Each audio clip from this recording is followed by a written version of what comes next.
السلام علیکم ورحمۃ اللہ وبرکاتہ۔ الحمد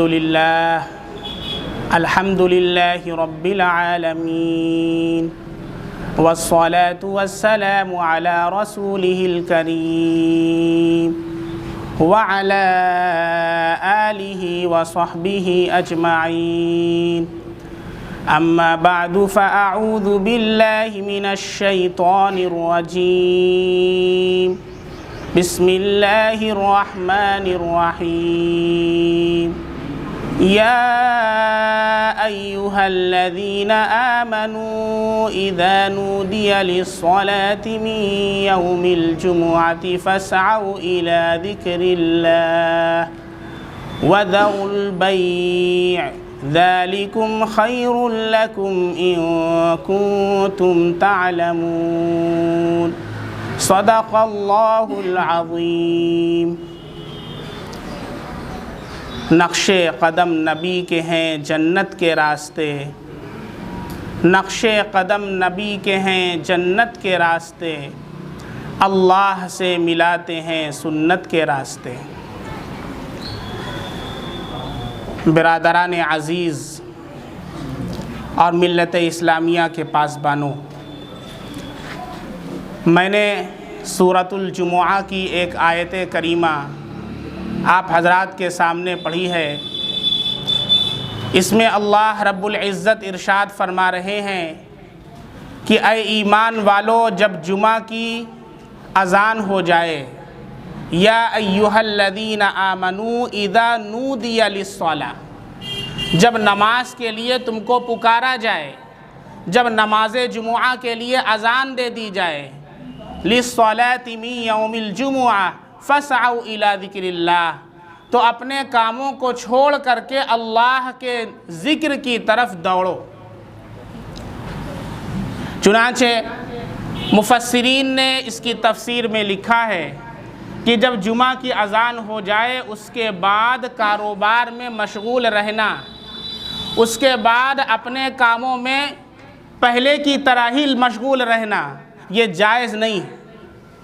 جب جمعہ کی اذان ہو جائے، کیونکہ اللہ نے یہاں پر آرڈر کیا ہے، استعمال صیغہ امر کا استعمال ہے، فَاسْعَوْا إِلَى ذِكْرِ اللَّهِ، امپیریٹیو سینٹنس ہے، حکم دیا ہے اللہ نے کہ اپنے کاموں کو چھوڑ کر کے، اللہ نے آگے فرمایا وَذَرُوا الْبَيْعَ،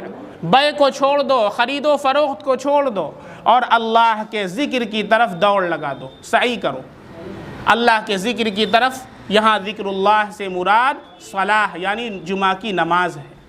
تو جمعہ کی نماز کی طرف سبقت کرنا، دوڑ لگانا، کاموں کو چھوڑ دینا یہ واجب ہے، اور اپنے کاموں میں لگے رہنا یہ جائز نہیں ہے۔ اب اس کے اندر یہ بھی آتا ہے کہ انسان جمعہ کی تیاریاں شروع کر دے، کپڑا پہننے لگے، عطر لگائے، خوشبو استعمال کرے، غسل نہیں کیا ہے تو غسل کر لے، یعنی جمعہ کی تیاریوں کے اندر لگ جائے۔ چنانچہ ایک حدیث میں آتا ہے کہ جو انسان جمعہ کے دن غسل کرتا ہے اور جمعہ کے دن مسجد میں پہلے آتا ہے تو اللہ رب العزت اس جمعہ سے لے کر کے اگلے جمعہ تک کی اس کی خطاؤں کو معاف فرما دیتے ہیں، اور اس کے چہرے کو اللہ رب العزت نورانی بنا دیتے ہیں۔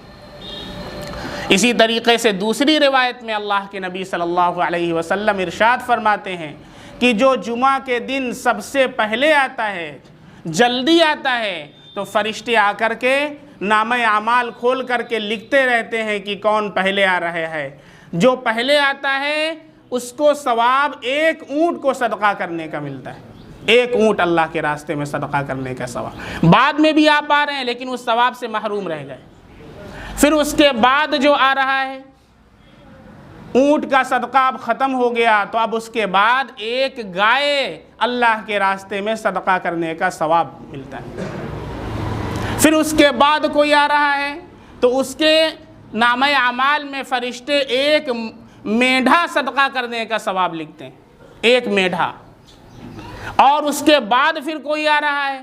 تو اللہ رب العزت اس کے نامہ اعمال کے اندر ایک مرغ صدقہ کرنے کا ثواب ملتا ہے۔ اور پھر اس کے بعد کوئی آ رہا ہے، اخیر میں ورڈ ہے کہ ایک بیضہ انڈا صدقہ کرنے کا اللہ کے راستے میں ثواب ملتا ہے۔ پھر جب خطیب خطبے کے لیے کھڑا ہو جاتا ہے، خطبے کے لیے منبر پر آ جاتا ہے، تو اب اس وقت فرشتے اپنے اپنے نام اعمال کو لپیٹ کر کے رکھ دیتے ہیں اور خطبہ سننے میں مشغول ہو جاتے ہیں، پھر وہ ثواب سے آنے والا محروم رہ جاتا ہے۔ اس لیے اس بات کی فکر اور کوشش ہو کہ جمعہ کے اندر پہلے آئیں، اور سنت کا جو وقت ہے وہ 5 منٹ آپ حضرات کو دے دیا جائے گا۔ اس لیے اگر پہلے سنت نہ پڑھیں تو آپ کو سنت کا وقت مل جائے گا، کچھ کام کی باتیں آپ کے سامنے ہو جائیں گی، کیونکہ اب کچھ لوگ سنت پڑھ رہے ہیں اور کچھ لوگ بیٹھے بات سن رہے ہیں، تو میرا جو مائنڈ ہے وہ ڈائیورٹ ہو جاتا ہے، میں پراپر طریقے سے بات نہیں کر سکتا ہوں، چونکہ طبیعت کے اندر کچھ نفاست ہے۔ اب کوئی سامنے بیٹھ کر کے اگر سو رہا ہے تو وہ جو ٹاپک ہے وہ میرے ذہن سے نکل جائے گا، میں نہیں بول پاؤں گا اس کو۔ تو آپ کو میں 55 کا جو وقت ہے بالکل 55 پر میرا بیان ختم ہو جائے گا، 5 منٹ کا وقت آپ سب لوگوں کو سنت کے لیے ملے گا۔ اگر بیان سننا چاہتے ہیں تو، اور نہیں سننا چاہتے ہیں تو میں اپنے گھر، آپ اپنے گھر، مجھے کیا ضرورت ہے، کوئی پیسہ تو لے نہیں رہا ہوں آپ سے بیان کرنے کا،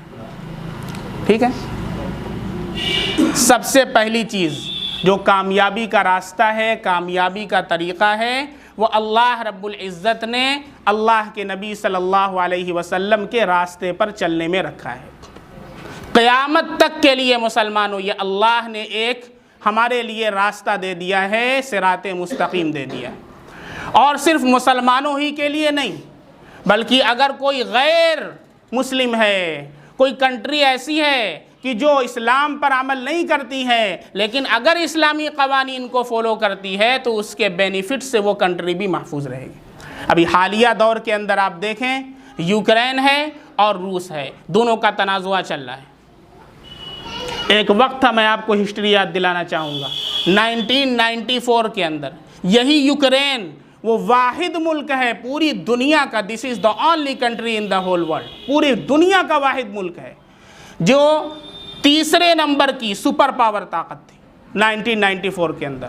اور اس نے 1994 کے اندر اپنے جتنے نیوکلیئر اس کے ہتھیار تھے، اسلحے تھے، وہ سارے کے سارے اس نے تباہ و برباد کر دیے تھے، اور اس لیے کس لیے کیا تھا؟ امن کے لیے، شانتی کے لیے، دنیا کے اندر پیس کے لیے کیا تھا۔ اور اس کے اس عمل کو یورپ نے، امریکہ نے اپریشیٹ کیا تھا، سراہا تھا کہ بہت اچھا کام آپ نے کیا ہے، آپ نے دنیا کے اندر پیس لانے کے لیے، آپ نے بھائی چارے کے لیے، آپ نے امن و شانتی کے لیے نیوکلیئر جتنے بھی ہتھیار تھے اس کو آپ نے ہلاک و برباد کر دیا، تباہ و برباد کر دیا ہے۔ اگر کبھی فیوچر کے اندر ضرورت پڑے گی، آپ کے اوپر کوئی حالات آئیں گے تو ہم آپ کے ساتھ کندھے سے کندھا ملا کر کھڑے رہیں گے۔ کس نے کہا تھا؟ امریکہ نے کہا تھا، یورپ نے کہا تھا، لیکن قرآن کا اعلان آپ دیکھ لیں، قرآن اعلان کرتا ہے، سن لو پوری دنیا والو، وَأَعِدُّوا لَهُم مَّا اسْتَطَعْتُم مِّن قُوَّةٍ، اللہ کا اعلان ہے، ہر ملک کے لیے اعلان ہے۔ یہ قرآن صرف مسلمانوں کے لیے نہیں آیا، ھدی للناس، پوری کائنات کے لیے اللہ نے اسے ہدایت بنا کر کے بھیجا ہے، اور جو اس پر عمل کریں گے، جو کنٹری اس کے احکام و قوانین پر عمل کرے گی، اللہ اس کے اندر برکت عطا فرمائیں گے، امن و شانتی عطا فرمائیں گے۔ اللہ نے قرآن میں فرمایا ہے، اے لوگو اعدوا لهم ما استطعتم من قوة، جہاں تک تم سے ہو سکتا ہے اپنے ملک کے دفاع کے لیے، اپنی دفاعی پوزیشن کو مضبوط کرنے کے لیے، اپنے فوجی سسٹم کے تحفظ کے لیے تم ساز و سامان سے اپنے آپ کو لیس رکھو۔ کبھی ایسے بہت سے لوگ اوور ایکسٹرا بننے لگتے ہیں،